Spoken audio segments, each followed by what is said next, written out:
This is the North Carolina Food and Beverage Podcast. Thank you for listening, subscribing, and hitting subscribe on your friend's phone without them knowing.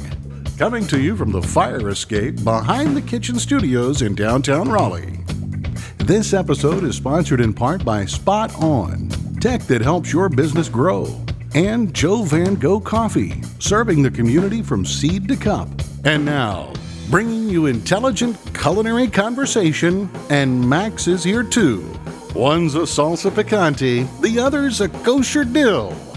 Exhausted from their 1-hour work week, one tips 30% and the other one is Matthew Weiss, conveniently leaving the table when the check comes. Faking it for nearly 5 years, here they are, Max Trujillo and Matt Weiss.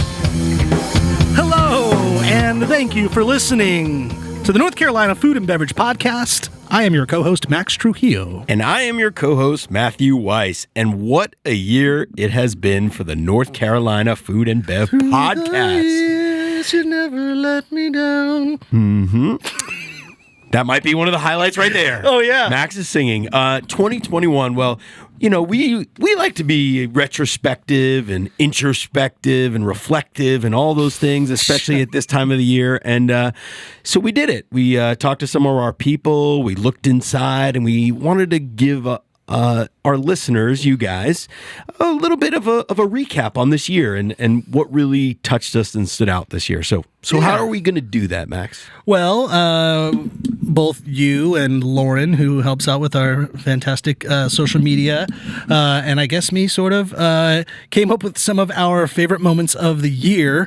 And we just wanted to recap. We did a fair amount of things in this year. We traveled a lot. We even in COVID, post-COVID, whatever it is. 2 trips, Lexington, Wilkesboro. Yeah, and we've had some famous people on the show. Yeah. We've had some tears shed on this show. We've had some laughs. We've learned a few things. We've done some shows that we never had done before. And I think it was time to just say, hey, let's take a quick little moment.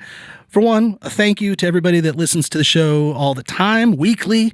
Those that even just pop in when they see maybe a guest's name that they're inspired to listen to, that we thank you for that. And also thank you for the loyal listeners that listen every week, because you just can't get enough of us. Yeah. But so we had done this kind of independent homework, and it's like, what were some of the most important moments? Matt, you sent me a few of them. One of them, just to kind of tee you up, was the conversation that we had with Jay Raffaldini. Yeah. What were you saying? I think that, you know, we talk about food and beverage, obviously, in North Carolina on this show, and Jay is really an exemplary person in trying to find the best of what North Carolina has to offer. On top of that, he is an amazing person in the hospitality. I mean, that guy breathes hospitality. But, when he spoke about the painstaking efforts he took to find the right varietal for the wine that was going to grow perfectly in North Carolina, that really inspired me to show, okay, this is one of the pillars of our state that's really sparing no expense and taking every measure to find the best of North Carolina. Yeah, here, this is what he had to say. The problem was that I knew what I wanted to grow, but I wasn't quite sure. So I planted a lot of Northern Italians, Central Italians, mostly Northern Italians, and I ripped them all out. Nebbiolo, Barbera. Ripped them out immediately. So I ripped out my entire vineyard 3 times. Oh, so wow. I ripped out 200,000 vines, which is expensive, right? Because I could have kept them, but they would have made average wine. And for us, it's about quality. So I said, you know what? That grape doesn't do well here. It's ripening too early versus where it ripened in Italy. That was my benchmark. So Barbera went, Nebbiolo went, Dolcetto went, all the Northern Italians went, and I started to drift further south. I'm like, you know what? That Sangiovese tastes like a Sangiovese I had when I was in Italy, Montepulciano. Yeah. So that makes sense because this is our climatic issues are the same. Yeah, I mean, I don't think the average person understands how much of an expense that is to pull out your vineyard 3 different times. It's an enormous expense to plant a vineyard and then to just cut bait on it, especially just having the consideration that you can't make any wine. So the product that you're trying to make money off of. It's not like next year it's happening. It's a minimum of 3 years before you can make anything that's even remotely thought of as a quality wine. Yeah, and he needs to get the credit. It needs to be due for him because North Carolina is essentially a young state when it comes to wine. And so he looked at it like, hey, in my lifetime, I'm going to make delicious Italian wines in North Carolina. And he wanted to do the Northern Italian grapes. That was his initial idea. But he's like, they don't grow that well out here. They just, at least for him, he wasn't able to get what he wanted. And it wasn't until he went to more of those southern, those varietals that are more in the southern states of Italy that he kind of realized, okay, Sangiovese tastes like Sangiovese, so let's do that. Yeah. If you're in the wine industry and you're doing this right now, like you got to thank guys that are willing to spend the time and the money, and really it's the time. It's the time is the biggest part to experiment and figure out what's best for the future of this space. Yeah. So hopefully he'll lay some of the groundwork. I know some other North Carolina wineries are doing a great job, because at the end of the day, how great would it be if we could really pump out our chest and be like, no, North Carolina wine is really where it's at? Because right now it's not, let's be honest, highly thought of elsewhere. But if it was, not outside especially of me being like a wine guy, you know, that would be tops. But you and I both, we had some fun drinking a few bottles of Raffaldini. So we sure did. He makes some legit wine, and the Vermentino he makes that was fantastic. Yeah, he in that episode gave a shout out to the Jones Von Jail people, and I have to tell you, I didn't tell you, when I was up in Boone over the holidays, I held the door open for Chuck. Oh, no Chuck way. Jones, while he was delivering. He was delivering wine to a brewery. I'm like, oh hey, what's up, bud? So good guys, good people in the wine industry. Definitely the Jones Von Jails. Switching gears a little bit for our next clip here, Matt had been pining for years to finally do an episode about cheese. What goes with wine better than cheese? I know, and we had done one, and like the audio quality was like weird, and it was like at a festival, and it didn't really come out very nice. And so, like, we wanted to sit down with anybody that really is a leader in this area. And for those that know, I mean, the cheese industry in North Carolina is like really top notch. Yeah. Like we do some serious cheese out here. So we spoke to. Plus, every chef that we talk to on this show that's a friend of ours or friend of the show, when we ask them, like, oh, what's one of your favorite North Carolina cheese makers? Everyone was Boxcar. Yeah. I mean, don't get me wrong, Chapel Hill Creamery does a good job, and they like those guys too, but like ubiquitously, Boxcar kept coming up. So yeah, and this was actually our little intro right here for the episode. And I just want to say, cheese! Finally, the day has arrived. I have been talking to Max for this, 4 years, and saying, we need a cheese episode. We have to talk about cheese. We both love cheese. So we tracked them down, and they are here today, the great brother and sister team of Boxcar Handmade Cheese. We have Austin and Samantha Genke. Welcome.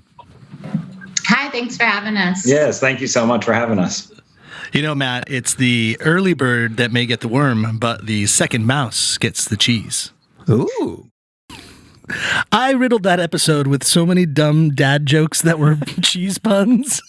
That was the first of many, which was really stupid. But I was like, what are we going to talk about with cheese? Because I don't know anything about it until then. And we learned a lot. Yeah. It was crazy. Like the level of what they're doing. And it's funny. Samantha, she was like in and out because she was in the middle of making cheese at the moment, and so it was a Zoom call, and she could like only come in for like brief moments because she's like, I got to go check on it. Yep. Like there are certain time sensitive things that are happening, so she'd like pop back and forth while doing it. But man, they really are amazing. Yeah, and the attention to detail, again, just like a shining star of North Carolina, trying to grow their own goats, but where they source their milk from that farmer in Charlotte. Yeah.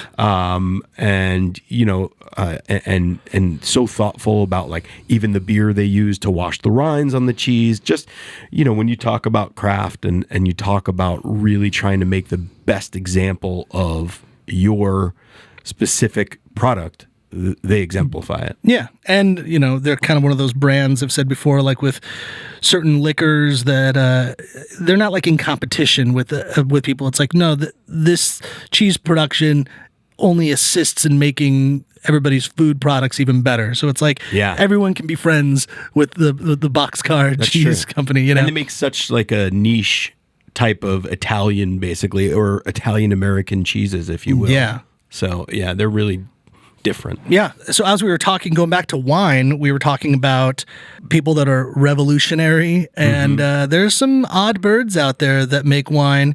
And we took this trip out to Wilkesboro or Wilkes County to meet a few different people, and one of which we got to Stardust Cellars, and that's where we met an odd bird, let's say, but totally amazing, intelligent, inspiring winemaker, Mr. Nico von Cosmos. Yeah. And, well, actually, this is how he came to be.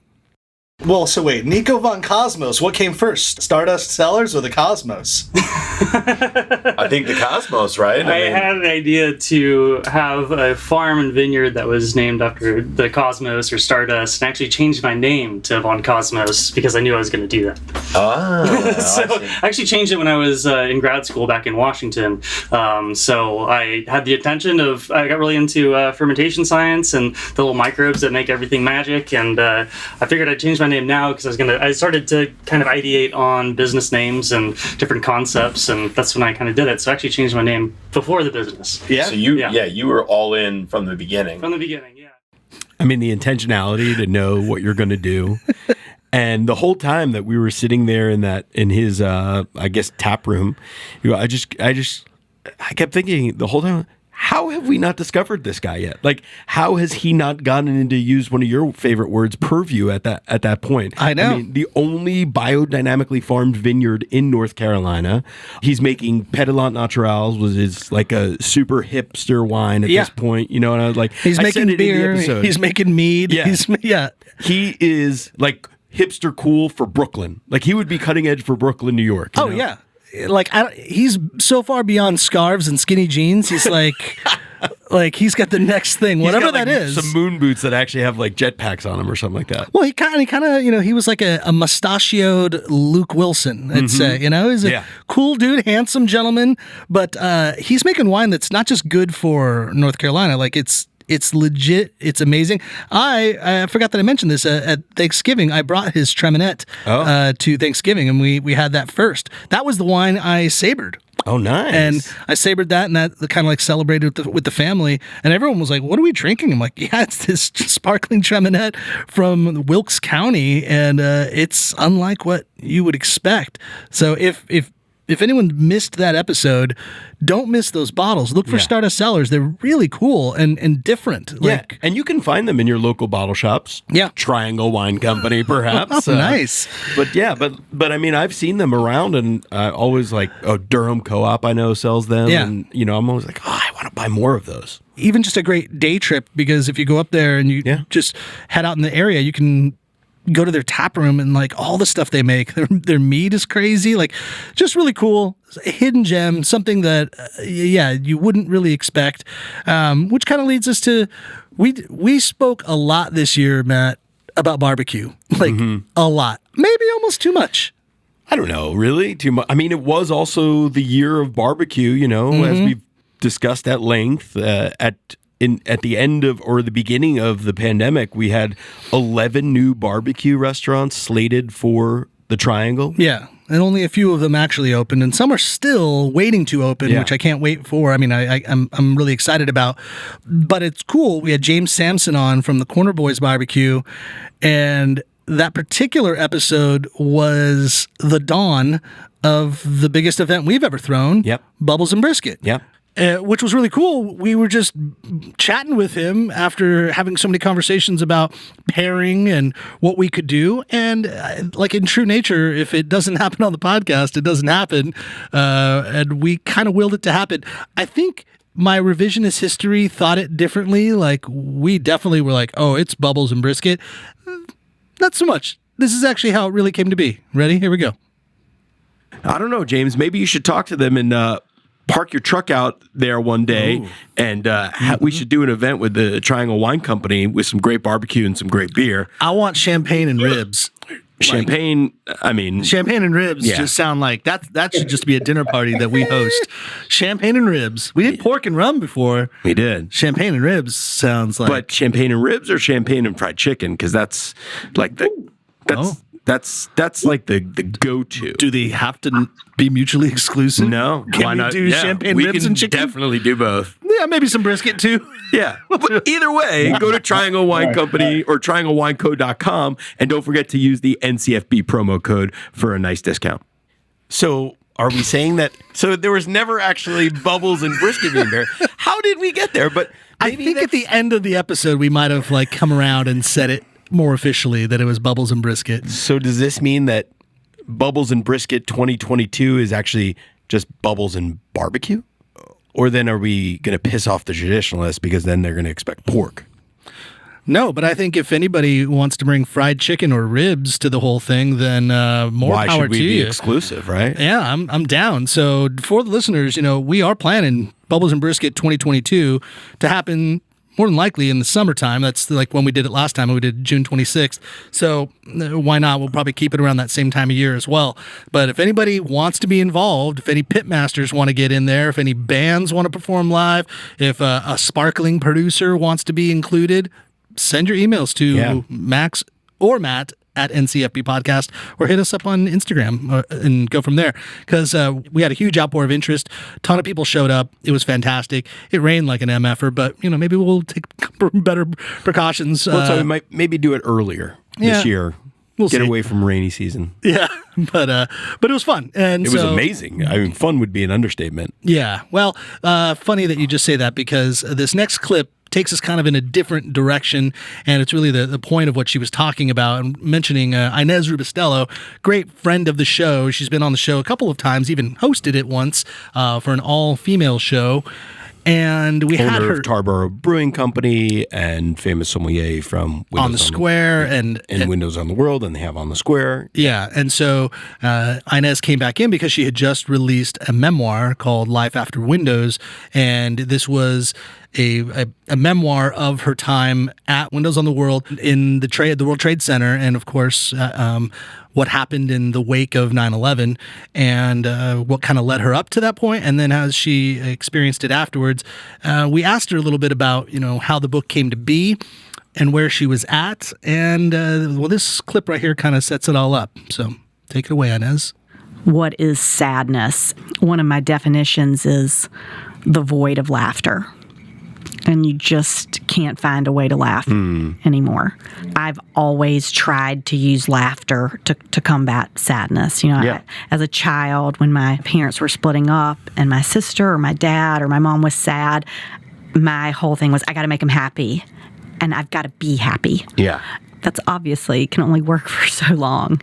And then September 11th happened, and there was no laughter for me, and this is what happened. This is the kind of like the chronological order of getting back to some form of laughter. And, for me, certainly my daughter was born on September 12th, 2004, and that was just a big, big moment. Like, that's a coincidence, right? Whether I actually name it as a coincidence, I don't know. Man. It's rough. It's like bone-chilling. Yeah, and but she she is a person that if you didn't know anything about her experiences and how they were related to 9/11, she's kind of like a lighthearted, jovial person. Yeah. And she was mentioning even in that same clip right before it how she was in North Carolina during 9/11, of course, and then how everybody was trying to call her back. And a lot of people don't know that she's a Holderness, like Penn Holderness, they're cousins. And so they're trying to find like the Holdernesses in Rocky Mount or in Tarboro. And they could only find her dad, and her dad was out of town. So then they're like, well, what about Inez? Who's the only Inez? And it turns out her grandmother's also named Inez. So they eventually got to her. But, it was a lot of panic. And she's just, she's just a really amazing person. Nominated for Person of the Year. That's right. Also, if it doesn't happen on the podcast, it doesn't happen. You just mentioned we should do a Person of the Year award. Well, yeah, we were talking about one person so much I won't name names there, but another nominee. And I was like, We might have to just nominate her right now for Person of the Year, kind of like Newsweek will do, or Time Magazine will do a Person of the Year. Yeah. We needed an NCF&B Person of the Year because somebody that's just really giving back to the community. Well, Matt got bumped because he didn't win Sexiest Man Alive. That went to Paul Rudd. Right. But, but there's always next year, Matt. Yeah. Yeah, it'll come. I'm working on it. But we'll get into this a little later, but what Inez brings to this show and the ability to write a book about it and have all these businesses, but also like being able to do that episode while telling that story and still having some levity, I feel like that. And I'm so happy that Lauren found that to be one of her top moments, because I think that feels like patting us on the back and the way that we were able to handle that information and still deliver it within the parameters of our show. That was a great episode. If anybody wants to listen to that, please check out. It was Life After Windows with Inez Rubistello, and comes on like a 20-year anniversary of 9/11, like right when we interviewed her. So. Yeah. But then talking about the synergy or the natural progression of finding laughter. Yeah. And one of, I know that was a benchmark moment in your life, not only of this podcast, but getting the chance to meet Adam Carolla and sit down and have lunch with him was... Oh, man.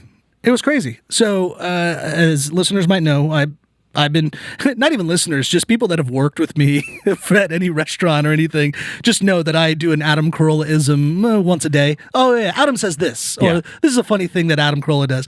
And I've been doing this. You worship at the altar of Carolla-ism. Yeah, I listen to him so much that it's just, his words are always in my head. And, of course, if you don't know who he is, but he was obviously, he was on Loveline for so long with Dr. Drew.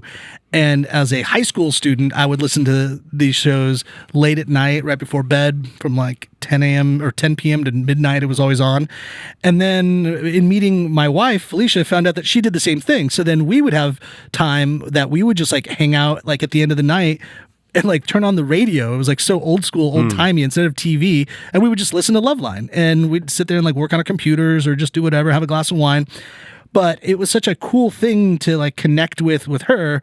And then when the radio station, he basically got fired because they changed programming, and he's like, well, instead of trying to like find another station, screw it, I'm just going to do a podcast. And then that was in 2009. But the Man Show was before that, though. Man Show happened in between that time, yeah, and with Jimmy Kimmel and all. And so I started listening to his podcast from episode 1, and literally never missed an episode for years. I eventually missed an episode here and there as time would go on, but he just did his year-end wrap-up of his show, and I think he's been doing it for 12 years now, and it's like a 2-hour show every day, on Monday through Friday. And so it's a huge commitment to say that you're listening to him that often. But when I was in outside sales, it also helped too, just like driving around and listening to it. Anyhow, I had been on his show once because I raised my hand and said, hey, I know something about wine and I could, talk about this. And so he had me on, and that was cool. And so from that point on, I had his producer's emails and all that. And when I knew that he was coming out here to do stand up at Good Nights, I'm like, let me just email him. And let's get him some barbecue. And so this is actually a clip, not of us, not on our show. That comes in a second. This is actually from that night when he did his live show at Good Nights that they allowed us to use and put on our show. But this is him talking about his experience at having Lawrence, lunch with us. Us at Lawrence Barbecue at the Box Yard in RTP. So without further ado, Adam Carolla, take it away. We went out to I wrote it down. We went to the Lawrence Barbecue at the Box Yard. The Box Yard. Box Yard. You guys been to the Box Yard? It's all the containers. You see those? The steel containers all like stacked up. Like somebody's like, we should build houses and barbecues and commercial centers out of these shipping containers. And it's innovative. It's interesting. I kind of liked it, but I just kept thinking about all the poor people that were smuggled in those shipping containers. I couldn't wouldn't enjoy my brisket. I was like, how many Haitians were packed into that container where you're now smoking brisket to make it to this country only to enter servitude and to die on the job? That's how I was thinking about it. Yep, that's about right. That's amazing that, I mean, we literally had lunch a few hours before that. Yeah. And, comedians talk about writing a joke is just, it takes forever. High craft and all that. Yeah, and the time that it takes to hit the notes and the timing of it. And he did that in a couple of hours, of which, I can't imagine he had much time. And also there was some libations there, thanks to Lee at Durham Distillery. Yeah, we had a couple of drinks that day. Lee brought us some delicious Durham Distillery cocktails on tap. We just tapped them out there, and we had some crazy barbecue. Jake Wood was on the show, still one of our favorite pitmasters, or whatever you want to call a barbecue person. Guy is crushing it out there. And you knew Adam was overwhelmed with a great experience. The food was amazing. And then we started bringing him these gin cocktails, and he's like, wait, what's this? We're like, oh yeah, this is a local distiller in this area. They're the best. And he made these cocktails. He's like, wait, this is for us too? We're like, yeah. And multiple cocktails later, he was still going. For me, we sat there and had lunch with him for 2 hours. Yeah, at least. It was a really long time.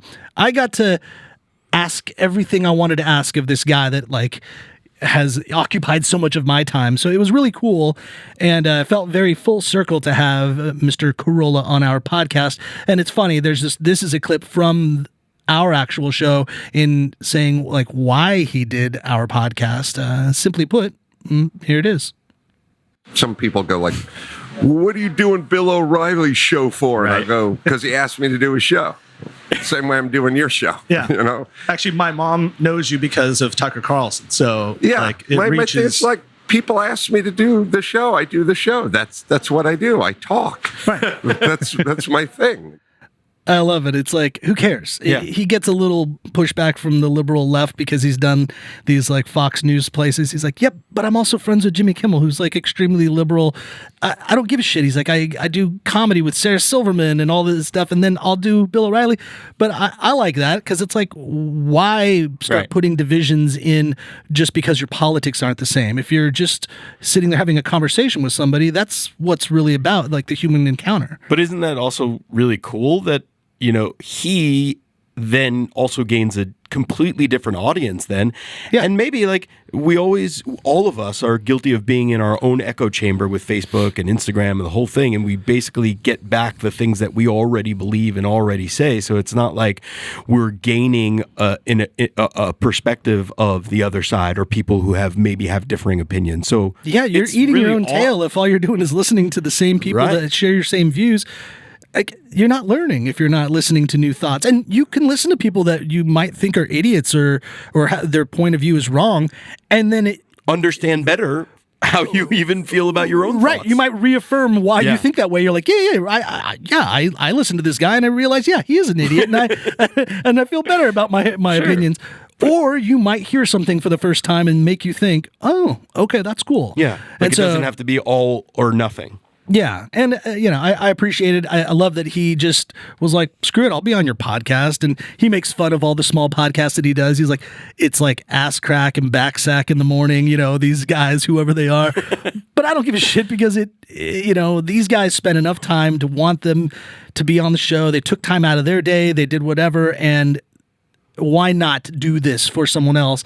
And I really appreciated that. It was definitely a full circle thing. It's like meeting Charles Woodson at the Playboy Mansion and Adam Carolla on our podcast.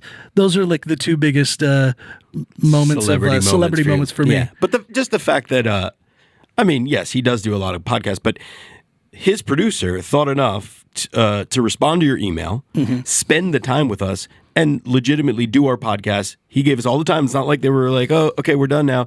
And then sit down and have a lunch with us to your point where it wasn't like, oh, no, we got to go, guys. You get 5 questions. It was super real. Just sitting down and having lunch. Yeah.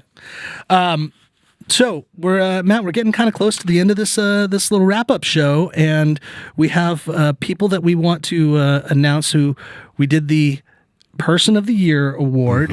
We talked about a few people that, it was kind of quick. We didn't spend too much time on this, folks. So the only criteria for being a nominee of Person of the Year on the NCF&B podcast was you had to be on the NCF&B podcast in this year. 2021, yeah. Yeah. And so when we looked back, we kind of spent a few minutes just thinking about it. We were like, these are some notable episodes. There were some really interesting things discussed, and also the people were just contributing to our food and beverage community in a really interesting way. So those people, for one, we had Joe of JP's Pastries on. We also had Bob Peters, who is a fantastic cocktailsman and came down here and even did a pop-up cocktail party with us at the kitchen, and then was on the show with us, and that was really fun. And Bob is just an amazing, interesting, fun dude, a really good guy. We had the aforementioned Inez Rubistello, who was on, and of course we've said what we need to say about Inez. She's fantastic. We had Brandon Shepard of Shepard Barbecue, who came on, and that was really amazing as well. He was an interesting and just open book type guy who I think speaks his truth about the food and beverage industry in a way that a lot of people can relate to and kind of feel the same way. And then, of course, we had Crystal of Mama's Salsa, who was on, who's just a very fantastic person, open book, great story, and a great product, and also a fan favorite on our show and in the social media community. People just love what she's doing. But we did the tally. We also had the winner. She, give that part away, not only is a local business owner of a few places, she also is not only a person that rents out her house kitchen, her studio kitchen, to other former guests of the show. She also is a person that let my family stay at her place. She took the orphan Trujillo family while we were remodeling our house. Yeah. Which, I mean, that just gets you like a straight pass to the award, I think. Yeah. And so the North Carolina Food and Beverage Person of the Year for 2021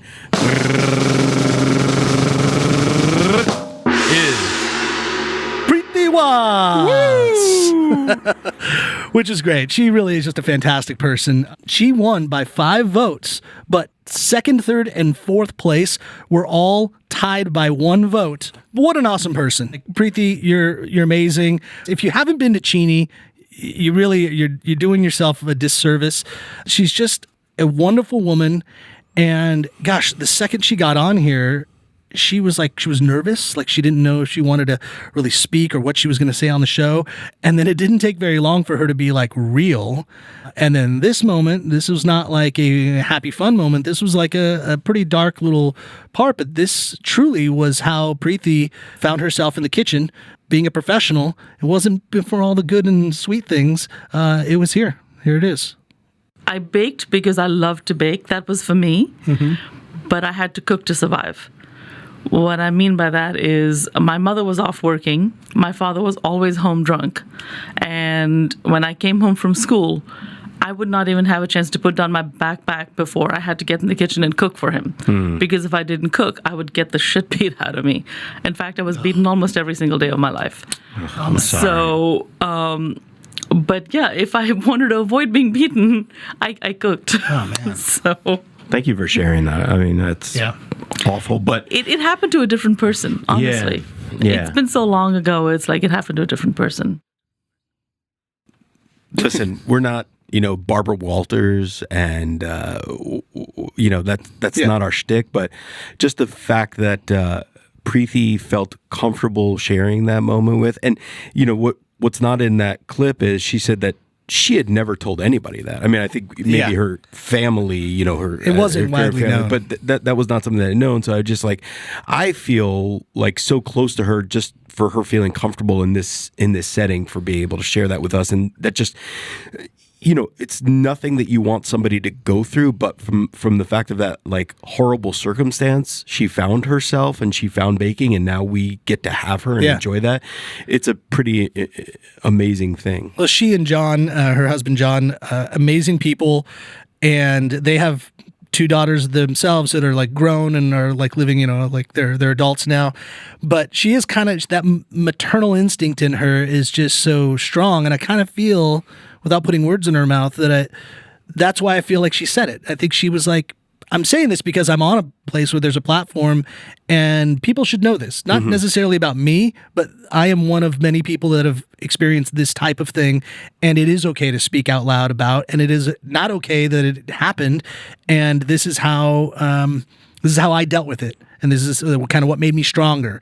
And if that kind of helps you connect with someone a little bit more, then more power to you, you know. And she is a beautiful person inside and out, and happy person of the year. Congratulations on being the first annual North Carolina Food and Beverage Person of the Year. Yeah. So I don't know what you win other than kudos from us. Maybe like a hat or something. Or I don't know. What about it? Is there a chef out there that wants to give her a gift card as a prize? Like, come dine at my restaurant as a congratulations. I'm surprised you didn't like call out a particular person, because then that would really get him. Like, Blake Gottlieb. Come on, we don't want to make. I love you, Blake, but not to go out to Smithfield. Come on, give her a free pastrami, Blake. I'm just kidding. But no, fantastic. Thank you so much. You know, I do want to say, if you were not nominated or you weren't included in this wrap-up show, please don't be upset with us or think that, you know, oh, my show didn't matter. Everything. This was just a couple of top-of-the-head moments that we felt like had to be shared in this small amount of time. But if you're really feeling, you know, hurt by that, reach out to us. You can come back on. We'd love to talk to you again. Yeah.